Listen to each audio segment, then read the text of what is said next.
củ khen chế lô củ nha mà cả thế thì suy tao chỉ ta hai khen chế mà màn khen chế ta mà thôi chế ta mà thôi chế ta thôi chế ta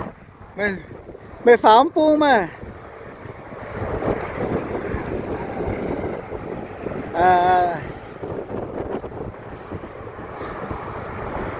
ôi ô bắt rút nè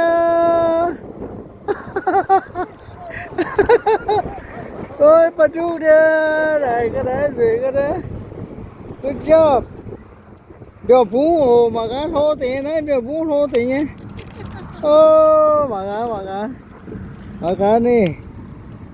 này nhìn chứ cái phẳng hay vô nhé bùa chú trẻ ô mà cái này ô ok là ok thank you